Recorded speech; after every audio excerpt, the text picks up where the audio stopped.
자, 이제 그러면은 또 계속하도록 하겠습니다. 여러분들께서 가지고 있는 오늘의 성령론에 들어있는 내용을 이제 지금부터 좀 간략하게 좀 말씀을 하려고 그래요.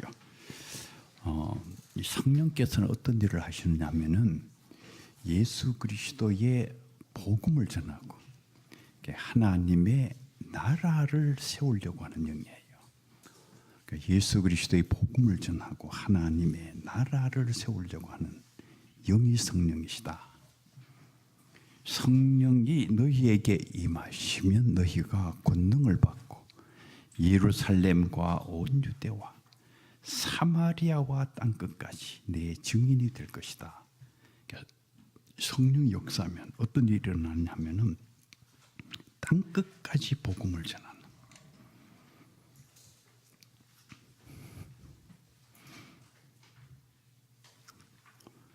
이 복음이 뭐냐? 사람 살리는 일이에요.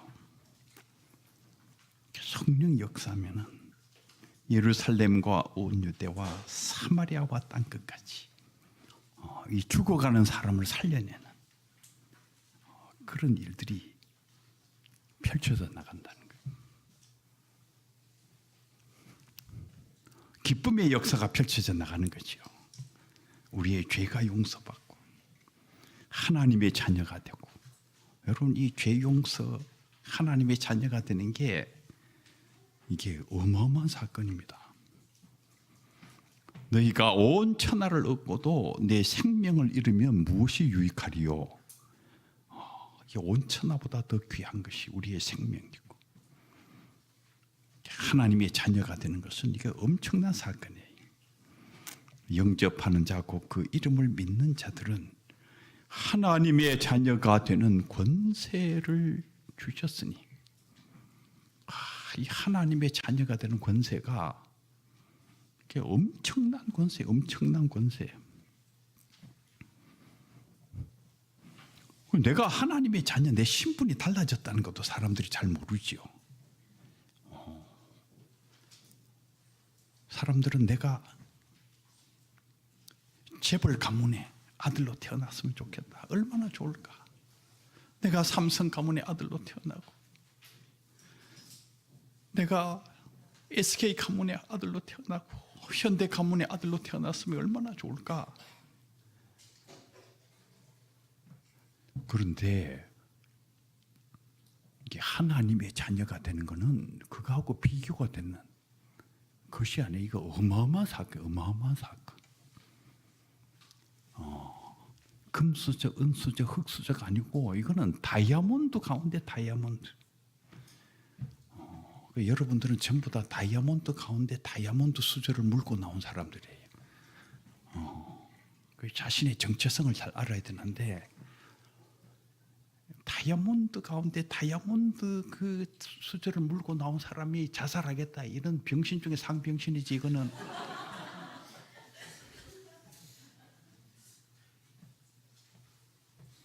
하나님의 자녀가 되는 권세를 주셨으니 이게 어마어마한 권세입니다.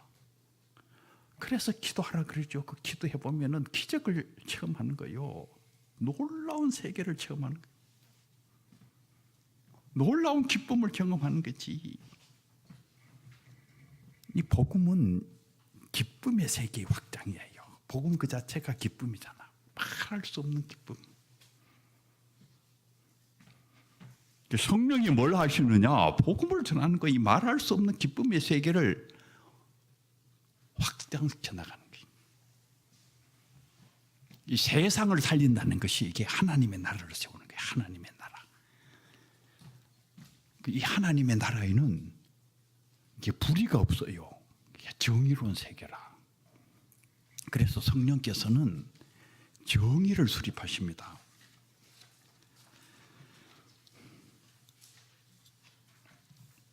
이새의 줄기에서 한 싹이 나며 그 뿌리에서 한 가지가 나서 결실할 것이요, 여호와의 신 곧 지혜와 총명의 신이요, 모략과 재능의 신이요, 지식과 여호와를 경외하는 신이 그 위에 강림하시리니, 그가 공의로 빈핍한 자를 심판하며 정직으로 세상에 겸손한 자를 판단할 것이며, 그 입의 막대기로 세상을 치며 입술의 기운으로 악인을 죽일 것이며 공의로 그 허리띠를 삼고 성실로 몸의 띠를 삼으리라. 이 이사야 11장 1절에서 5절 사이의 이 본문은 이게 성령의 활동과 정의의 수립이 연결되어 있다는 것을 정확하게 계시하는 본문입니다.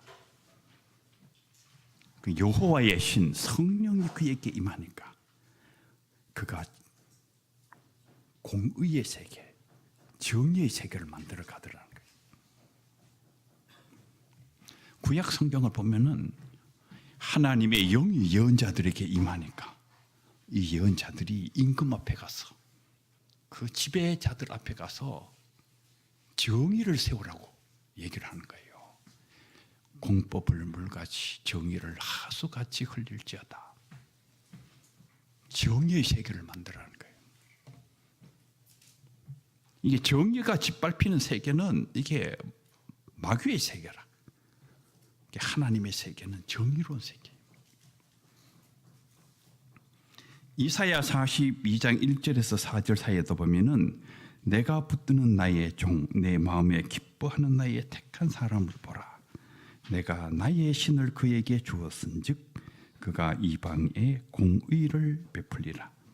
그는 진리로 공의를 베풀 것이며 그는 쇠하지 아니하고 낙담하지 아니하고 세상에 공의를 세우기에 이르리니 섬들이 그 교훈을 앙망하리라. 나의 신을 그에게 주니까, 성령을 그에게 주니까 그가 이방 세계에 정의의 세계를 만들어 가더라는 거예요.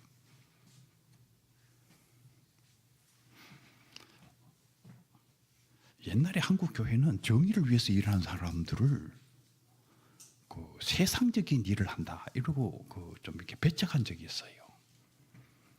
이 땅에 하나님의 정의를 위해서 일하는 분들이 성령의 사람들이에요.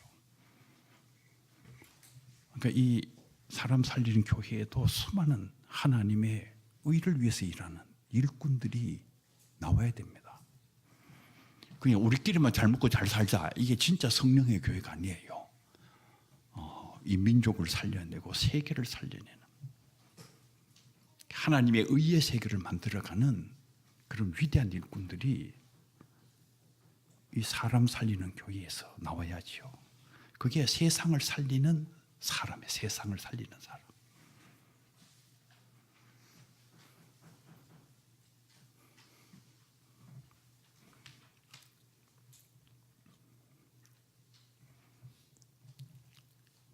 그 마르틴 루터 킹 목사님의 유명한 연설이 있지요. I have a dream. 나에게는 하나의 꿈이 있습니다. 저 조지아의 붉은 언덕 위에 옛 노예의 자손들과 노예주의자들의 자손들이 형제적 사랑으로 식탁을 함께하는 꿈입니다. 저 엘라베마의 흑인 아이들이 백인 아이들과 함께 손을 잡고 길을 걸을 수 있는 그날이 오는 것이 내가 꿈꾸는 세계입니다. 그 인종차별이 그 극심한 그 상황 속에서 내가 꿈꾸는 세계는 흑인과 백인이 함께 앉아서 식탁을 나누는, 그게 내가 꿈꾸는 세계라는 거예요. 저 조지아의 붉은 언덕, 사실 이 조지아의 붉은 언덕이 내 아버지가 저기에서 백인들에게 채찍에 맞으시고 내 할아버지가 저기에서 백인들에게 채찍을 맞으시고 붉은 피를 흘렸던 그 억울하고 분한 언덕, 그게 저 조지아의 붉은 언덕이죠. 그러나 내가 꿈꾸는 세계는 흑인들이 백인을 잡아서 백인을 채찍으로 때리는, 그게 내가 꿈꾸는 세계가 아니라 저 한 많고 슬픔 많은 저 조지아의 붉은 언덕 위에서 흑인과 백인이 함께 앉아서 사랑의 식탁을 나누는 것이 내가 꿈꾸는 세계라는 거예요.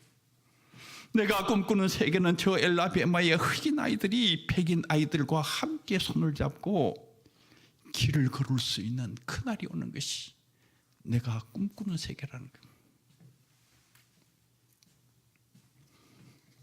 저는 이 마르틴 루터 킹 목사님이 20세기에 미국 땅의 위대한 성령의 사람이라고 생각합니다.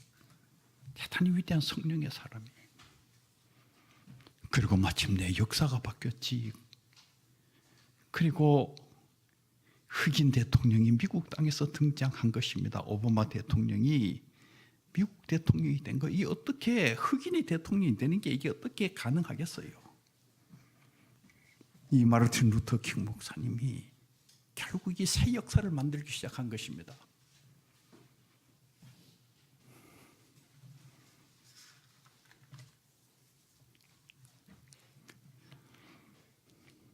남아프리카 공화국에는 넬슨 만델라라는 위대한 인물이 계셨지요. 한 몇 해 전에 돌아가셨는데 한 3, 4년쯤 전인 것 같아요. 이 넬슨 만델라 대통령 앞에 가면은 참 이게 고개가 숙여져요. 백인들도 이 만델라 대통령 앞에 오면은 고개가 숙여져. 사실 백인들은 말은 안 하지만 마음속에 뭔가 이 유색 인종에 대한 우월감이 있어요. 그래서 유색 인종이 다 우리한테 배워야 된다고 생각하지, 자기들이 그 유색 인종한테 배워야 된다 그런 생각은 거의 없어요. 그런 우월의식을 가지고 내가 가르쳐야지. 그런데 만델라 앞에 가면 고개가 숙여지는 거예요. 진짜 스승이 거기 있는 거예요.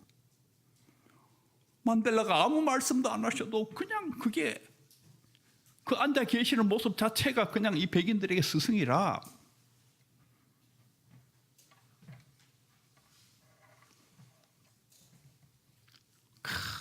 흑백 차별의 그 참 엄청난 어두운 역사, 그 역사 속에 들어가셔가지고 27년 6개월을 감옥에 계셨잖아요.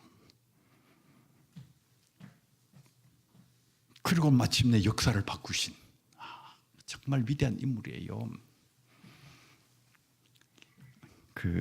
우리나라 김영삼 대통령 시절에 이 만델라 대통령께서 오셨어요. 그래서 김영삼 대통령하고 만나셨는데 그 김 대통령께서 만델라한테 물었어요. 나는 5공화국 시절에 가택에 연금돼 있었는데 집에 연금되어 있는 것도 그냥 못 살겠다는, 견딜 수가 없더라는 거예요. 근데 당신은 어떻게 27년 6개월을 감옥에 계셨느냐?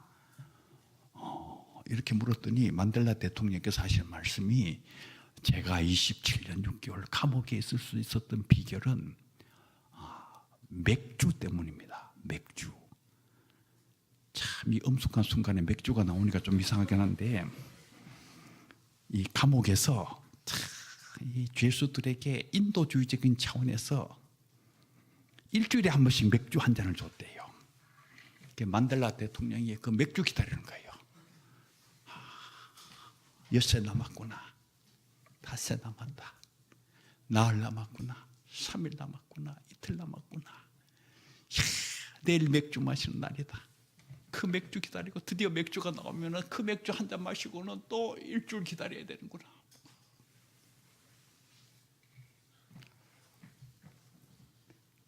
그 만델라 대통령의 그 말을 이렇게 들어보면 참 이게 힘든 세월이라, 힘든 세월. 저는 만델라 대통령께서 27년 6개월 그 힘든 세월을 견뎌 주셨어.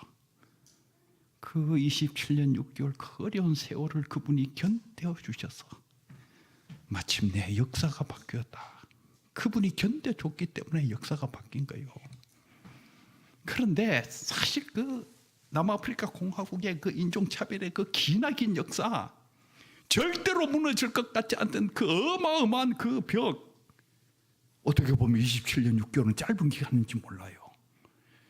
그런데 그게 마침내 금이 가기 시작하고 마침내 무너진 거예요. 하나님께서 이 만델라와 함께 하셔서 몇백 년 내려오던 그 어마어마한 그 인종차별의 그 무너질 수 없는 벽을 마침내 무너뜨리고 남아프리카 공화국의 새 역사를 만든 거예요. 우리 김영삼 대통령께서 만델라 대통령의 그 얘기를 들으시고 그 옆에 있는 분들에게, 야들아 그 맥주 가지고 온나? 나도 한 맥주 마셔봐야 되겠다. 그거 아주 대단한 맥주구나. 이제 그렇게 말씀하셨다고 그래요. 이 만델라 같은 분이 위대한 성령의 사람이에요. 마르틴 루터 킹 목사님이 위대한 성령의 사람이고, 아프리카의 역사를 바꾼 이 만델라가 또한 위대한 성령의 사람. 그들의 가슴 속에 성령이 계셔서 마침내 역사를 바꾼 거예요. 이 성령은 자유와 해방의 영이십니다. 누가복음 4장 18절 19절에 보면은 주의 성령이 내게 임하셨으니 이는 가난한 자에게 아름다운 소식을 전하게 하시려고 내게 기름을 부으시고 나를 보내사 포로된 자에게 자유를, 눈먼 자에게 다시 보게 함을 전파하며 눌린 자를 자유케 하고 주의 은혜의 해를 전파하게 하려 하심이라. 예수님께서 당신의 사역을 설명하시는 아주 중요한 본문이 이 누가복음 4장 18절 19절인데, 내가 성령과 더불어 이와 같은 일을 한다는 거예요. 그걸 자세히 보면 가난한 자에게 아름다운 소식, 복음을 전하는 것인데, 이 가난한 자에게 아름다운 소식을 전하는 게 뭐냐 하면은 포로된 자, 눌린 자, 눈먼 자, 이게 가난한 자예요. 근데 복음을 전한다, 아름다운 소식, 기쁨을 전한다는 건 뭐냐 하면은 포로된 자에게 자유를 주고 눈먼 자의 눈을 뜨게 하고 눌린 자들을 해방시키는 걸 얘기하는 거예요.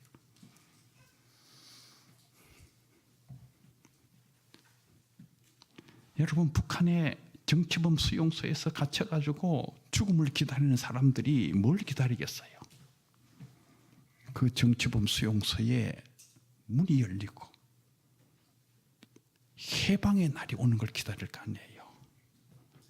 그 정치범 수용소의 문이 열리고 자유와 해방의 날이 오게 되면은 그들의 눈에서 눈물이 흐르지.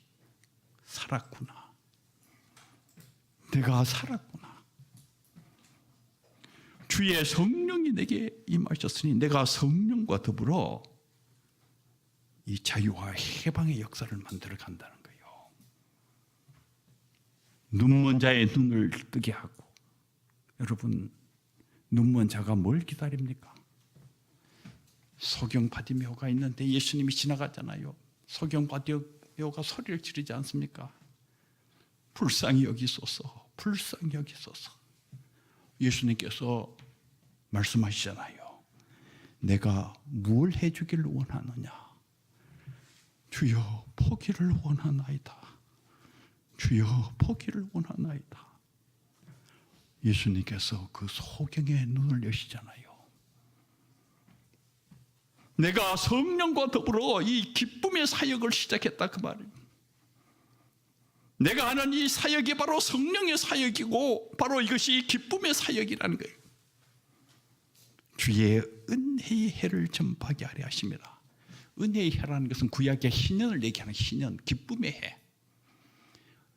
내가 성령과 더불어 기쁨이 없는 이 세상에 기쁨을 만들어 간다는 그 말이에요.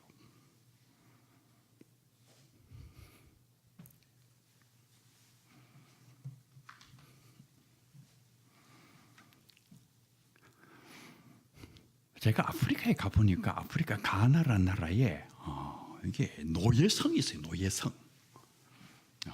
노예성에 갔지요. 가서 그 자료들도 보고 그 보니까 이 기가 막혀요. 옛날 식민지 시대에 흑인들을 잡아가지고 그 노예성에 이제 가다 놓는 거지요. 근데 그 흑인들이 그까지 잡혀오는 동안 많이 죽어요.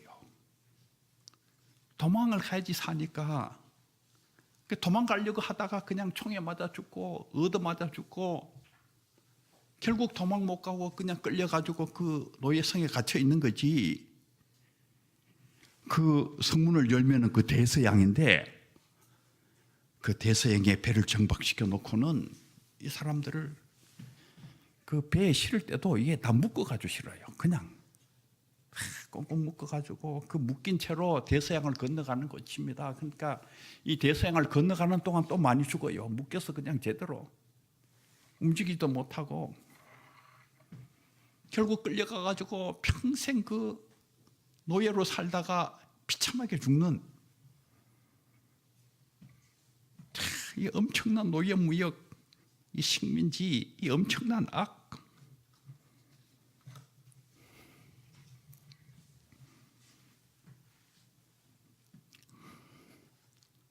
1918년에 미국 대통령 윌슨께서 민족 자결주의를 외칩니다. 이 민족 자결주의가 뭐냐 하면은 식민지 없애라는 거예요. 그 당시 세계가 이게 식민지 시대예요. 세계의 3분의 2가 식민지입니다. 우리 대한민국도 일본의 식민지가 돼가 있었잖아요. 이 윌슨 대통령께서 가슴에 그리스도의 사랑을 품고 성령을 품고 세계를 보니까 세계가 고통하고 있는 것입니다. 식민지를 없애야 되는구나. 식민지를 없애야 되는구나. 식민지를 없애라. 이 윌슨 대통령께서 국회에 연설하신 연설문을 보니까 참 이게 가슴에 와닿아요. 식민지에서 견딜 수 없는 불의와 견딜 수 없는 무거운 짐으로 고통하고 신음하는 식민지 백성들의 울부짖음을 우리는 들어야 한다. 저는 이 윌슨 대통령의 이 국회 연설문을 읽으면서 이게 대통령의 국회 연설문인지 목사님의 설교문인지 이게 구별이 잘 안 가더라고요. 식민지에서 견딜 수 없는 불의와, 이게 불의도 그런 대로 견딜 수 있는 불의가 있어요. 그런데 이거는 그 한계를 이미 넘어가 버린 거예요. 견딜 수 없는 불의와 견딜 수 없는 무거운 짐, 이 짐도 어느 정도 짊어지고 갈 수 있는 게 있지요. 그런데 이것도 한계가 이미 넘어간 거예요. 견딜 수 없는 무거운 짐으로 고통하고 신음하는 식민지 백성들의 울부짖음을 우리는 들어야 합니다. 미국 장로교회의 목사님의 아들로 태어나서 어릴 때부터 청교도 정신으로 무장되어 있었던 이 윌슨 대통령, 머리끝부터 발끝까지 청교도 교육을 받았던 이 윌슨 대통령께서 가슴에 그리스도의 사랑을 품고 성령을 품고 세계를 보니까 세계가 고통하고 있는 것입니다. 여러분, 이 식민지 시대라는 게 누가 이 식민지 시대를 만들었어요? 기독교 국가들이 다 만든 거 아닙니까? 그런데 마침내 깨어있는 그리스도인 한 분이 등장한 것입니다. 모든 그리스도인들이 다 잠들어 있는데 깨어있는 그리스도인 한 분이 등장한 거요. 그리고 그분에 의해서 역사가 바뀌기 시작한 것입니다. 여러분, 우리가 세상을 살리려면은 깨어있는 그리스도인이 되어야 되고 깨어있는 교회가 되어야 됩니다. 대다수 교회처럼 그냥 그렇게 살다가 죽으면 역사가 바뀌지가 않아요. 가슴에 그리스도의 사랑을 품고 성령을 품고 보니까 세계가 고통하고 있는 거예요. 이게 세계가 완전히 마귀의 세계가 돼가 있는 것입니다. 식민지를 없애야 된다. 식민지를 없애라. 이 윌슨 대통령의 이 목소리가 관철되는 데는 시간이 좀 걸렸어요. 1945년 제2차 세계대전이 끝나면서 윌슨 대통령 시절은 아직도 대영제국, 영국이 세상을 지배하던 시절이에요. 그런데 언제 이 목소리가 관철되느냐? 1945년 제2차 세계대전이 끝나면서 미국이 세계의 초강대국으로 등장하면서 마침내 세계에 식민지가 없어지는 어마어마한 역사의 기적이 일어났어요. 저는 20세기 최대의 기적이 식민지가 없어진 사건이라고 생각합니다. 그리고 우리나라도 바로 그 은혜를 입은 나라예요. 마침내 우리가 일본의 식민지부터 해방되는, 이 윌슨 대통령이라는 이 위대한 인물이 없었더라면 과연 우리가 해방될 수가 있었을까?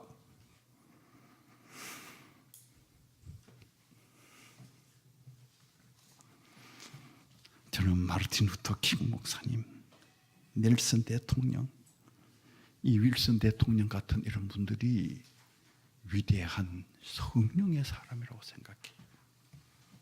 주의 성령이 내게 임하셨으니 이는 가난한 자에게 복음을 전하게 하시려고 내게 기름을 부으시고 나를 보내사 포로된 자에게 자유를, 눈먼 자에게 다시 포기함을 전파하며 눌린 자를 자유케 하고 주의 은혜의 신년의 세계를 내가 만들려고 하는 것이다.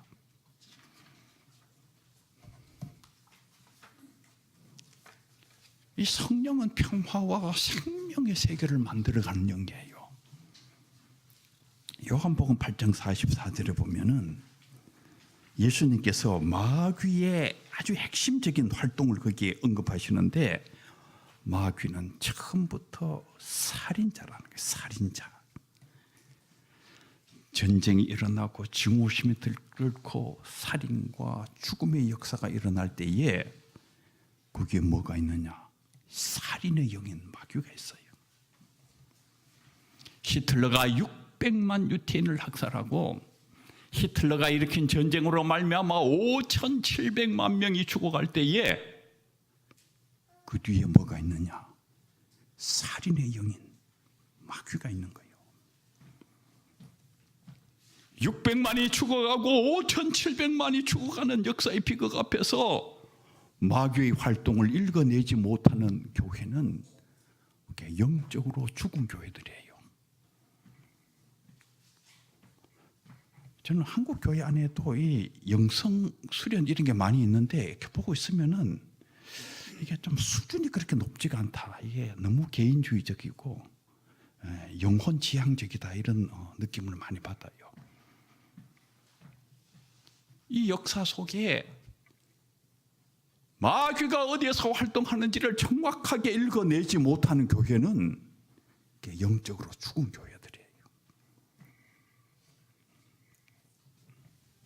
스탈린이 붉은 이념, 공산주의 이념을 앞세워서 히틀러는 다른 나라 백성들을 엄청나게 죽였지요. 그런데 스탈린은 자기 나라 백성들을 2천만 명 이상 죽이는 것입니다. 600만이 죽어가고 2천만이 죽어가고 5,700만이 죽어가는 그 역사의 비극 뒤에 뭐가 존재하느냐? 살인의 영인 마귀가 존재하고 있어요.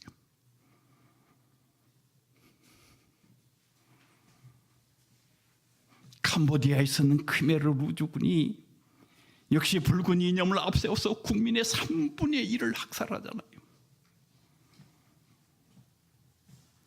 지금도 이 마귀는 세계 도처에서 뛰어다닙니다.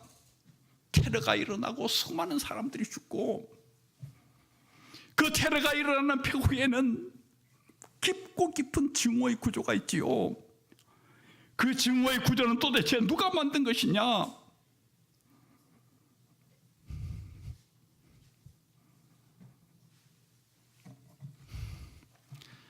평화를 위해서 일하는 자는 복이 있나니 하나님의 아들이라 일컬음을 받을 것이다. 그가 진짜 하나님의 아들이요, 그가 진짜 성령의 사람이라 그 말이에요.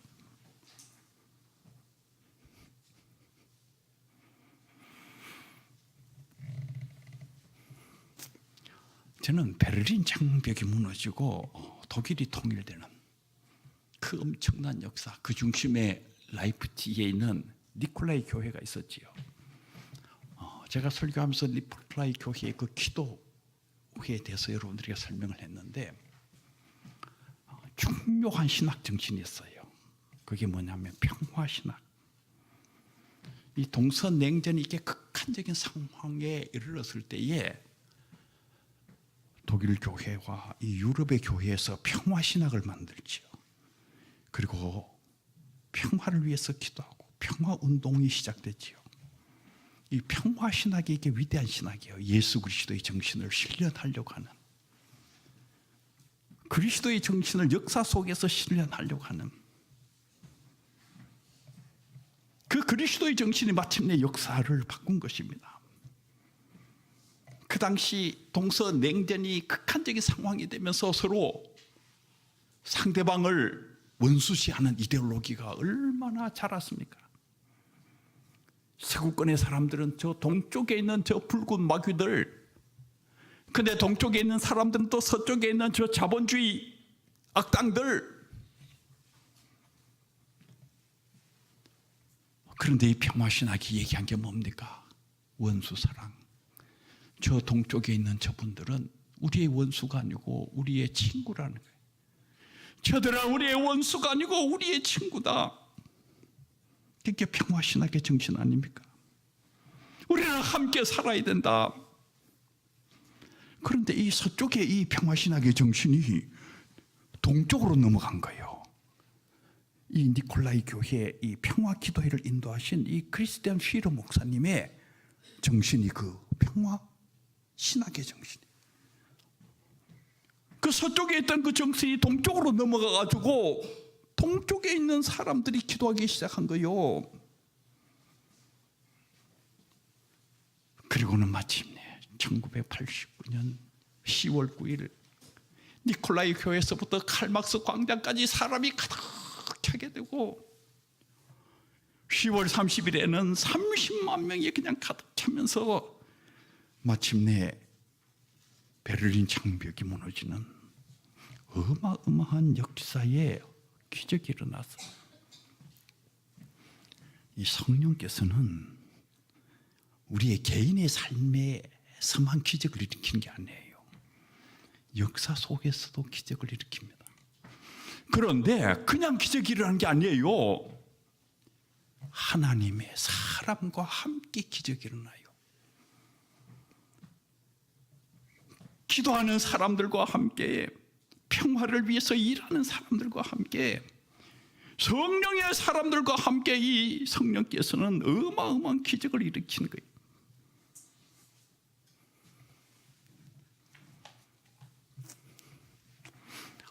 사람 살리는 교회, 세상을 살리는 사람. 이거 굉장히 위대한 말이에요. 이게 성령의 교회의 표거든. 여러분들 사람을 살리시는 일에 동참을 하시고 그리고 세상을 살리는 성령의 일에 동참하시는 신년의 세계, 기쁨의 세계, 성령께서 만들어 가시는 그 기쁨의 세계에 동참하시는 위대한 성령의 사람들이 다 되시기를 바랍니다. 제 강의는 여기까지 하도록 하겠습니다. 그러니까 이제 다양하게 어떨 때는 그 기도하는 집회도 필요하고, 어떨 때는 좀 성경 말씀을 그대로 읽어가는 것도 필요하고, 주제별로 또 하는 시간들이 굉장히 필요합니다. 그래서 다양한 각도에서 우리 삶을 점검하는 시간이 필요한데, 오늘 정말 귀한 시간 주셔서 감사하고, 그 하루 종일 또 이렇게 말씀 전하는 게 쉽지 않은데 또 총장님께서 시간을 내셔서 저에게 이렇게 좋은 강의를 해주셨고, 박화경 교수님은 저와 신학대학원에서 같이 공부했습니다. 그 기수가 있는데 우리가 장신대 84기라고 그 훌륭한 사람이 많이 나온 84기입니다.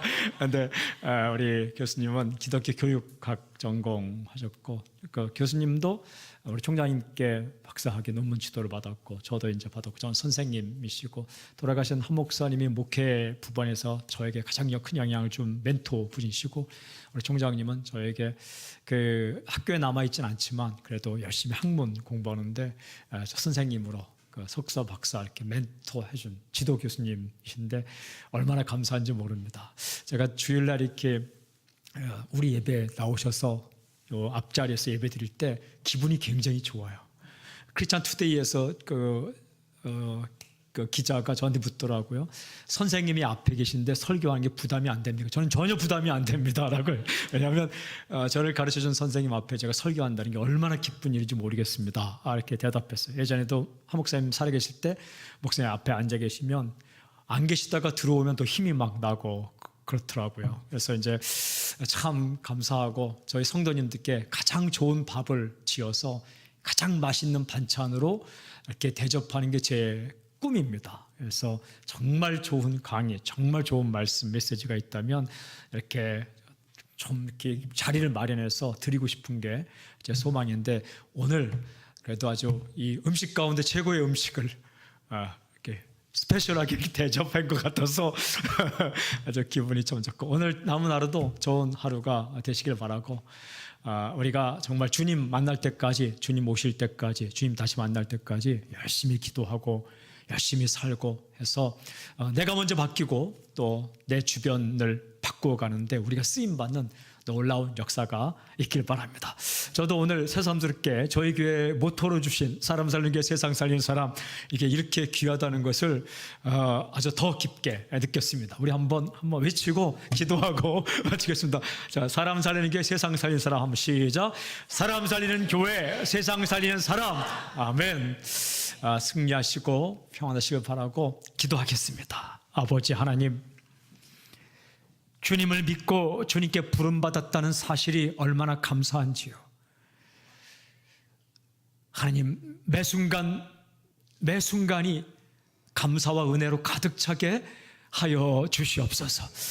오늘 하루도 많은 시간 남았는데 사랑하고 믿음 가지고 소망을 품고 살게 하여 주시옵시고, 성령이여, 이 자리에 모인 모든 사람들 가운데, 가정 가운데, 우리 교회 가운데, 민족 가운데, 삶 가운데 강불처럼 바람처럼 역사해 주셔서 우리가 살고 우리를 통해 누군가 살아나는 놀라운 역사가 있게 해 주시옵소서. 하나님 감사합니다. 우리 총장님의 인생 가운데 은혜를 베풀어 주시고 역사해 주셔서 전 세계 열방 가운데 수많은 사람들 가운데 하나님 이 귀한 강의와 이 메시지를 계속 전할 수 있도록 건강도 주시고, 또 하나님 아버지 주께서 힘도 허락하여 주시옵소서. 주님, 우리 교회에도 빗둘리 가지 않도록 하나님 말씀을 주시고 메시지를 주시고 성령 역사하셔서 우리가 정신 차리고 늘 살 수 있도록 인도해 주시옵소서.